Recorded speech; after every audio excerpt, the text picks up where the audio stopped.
Hey everybody, welcome back to another video in the MySQL series.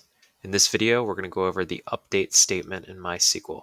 As always, a link to this script is available in the video description below, and if this video helps you in any way, please like and subscribe to the channel. So the first thing with an update statement is that almost always, in 99.9% of scenarios, we're going to want to update a subset of records in a table and not all the records in a table. So if we're running an update directly against the database like we are here and not in code, it's best to actually select those records in the where clause first to ensure that what we're filtering in the where clause matches what we're expecting to update. So in this scenario, let's say we want to update the person record with ID of 1. So what we want to do first is run this select statement prior to the update to ensure that the result set matches what we're anticipating that we want updated. So if we run this, we can see, yes, what is returned is John Doe, our record with ID 1, and this is the person that we want to update. So that's really a best practice when running a statement by hand.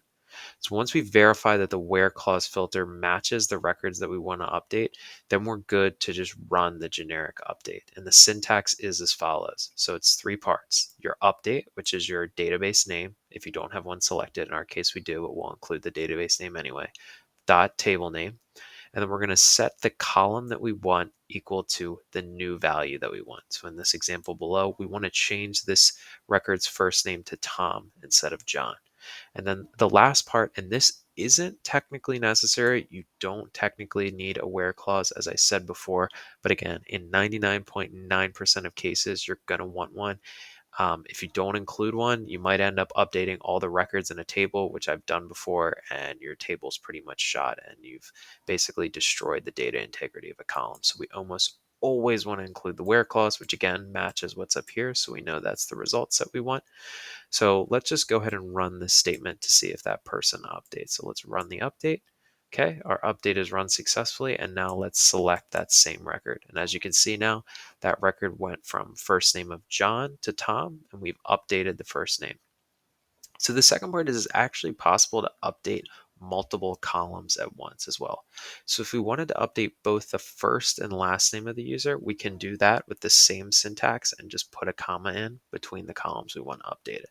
So here, let's say instead of having the first name of Tom, we want to have a first name of Jane and a last name of, the last name's already Doe here, so let's just switch the last name to something like Johnson, for example. So if we update that record, we should expect the name to be Jane Johnson. And if we go ahead and do that, and then select that record one more time, we can now see, okay, we can update 2 columns at once with our update statement.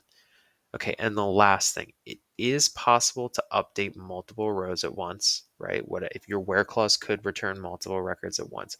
Always be cautious about updating multiple rows though. And again, I can't reiterate this enough. Always be especially cautious if you're ever running without a where clause. You better have a good reason to do that. So let's just say we want to update both records in a table or multiple records in a table, right? So let's say we want to update person 1 and person 2 with those IDs, right? If we run this, okay, we have Jane Johnson and Mary Jones. Now, if we wanted to change their first name, both their first names to John for whatever reason, right? This is just for the example, but if we wanted to update both of those records as to have a first name of John, we can do that now. Okay, and that is successful. And then we can go ahead and look at those records, and both of those records have updated the first name. So this is updates in a a couple different ways how that update statement works and how you can use it in your code. Again, there'll be a link to this example script in the description below, and if this video helped you in any way, please like and subscribe.